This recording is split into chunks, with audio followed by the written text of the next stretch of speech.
The screen printing decoration process all starts with what you would think, making a screen.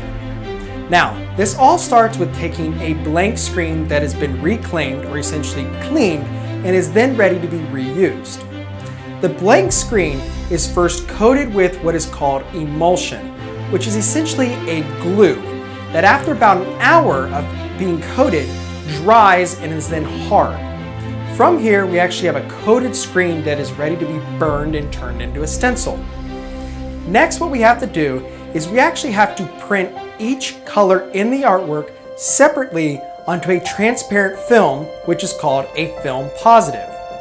Remember, when it comes to screen printing, each color within the artwork will have its own screen, and each of those screens will have a color put in it and then have a squeegee pulled through it to actually print that color.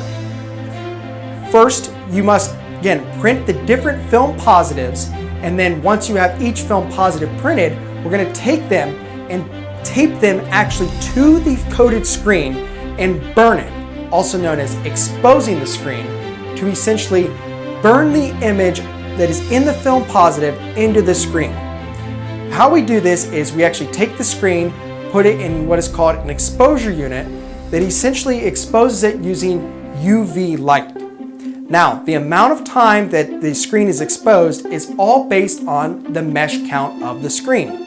If you expose the screen for too little or too much time, it will not wash out properly, and thus you will not have a good stencil.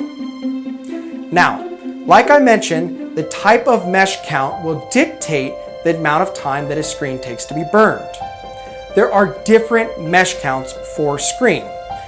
When it comes to the mesh count, really what we're talking about are the amount of holes in a square inch. The more holes there are in a square inch, the more detailed that the design can be. Pretty much being, whenever you're washing out the screen, you're essentially washing out little holes. If you were to use a bitmap program like Photoshop, you're essentially washing out little pixels. And the more pixels or higher DPI you have, the more sharpness your edges will be. The type of screen mesh that is used is really dictated based on 1, the type of ink being printed, and 2, the color of the ink being printed. White, for instance, has a lot of pigment in it, meaning that it is very thick and needs a lower mesh count screen to be printed properly. Whereas black is a very thin ink and can be printed on a much higher mesh count.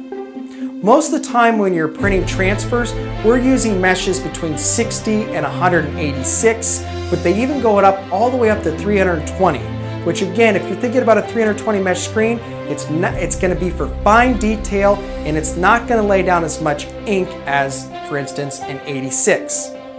Also, the type of ink will dictate the type of mesh. If you're using a glitter or a metallic type of ink that is much thicker, you must use a lower mesh screen.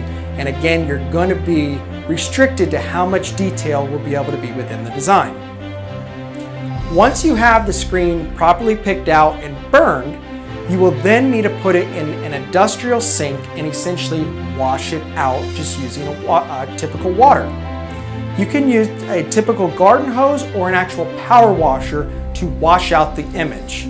It'll take around a couple of minutes and it all revolves around the type of emulsion that you use.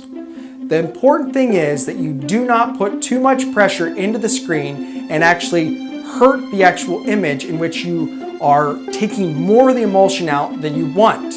But you also don't want to leave any extra emulsion in the design, because if it doesn't get properly washed out, it won't print well, and essentially the ink will not be able to go through that part of the stencil of the screen.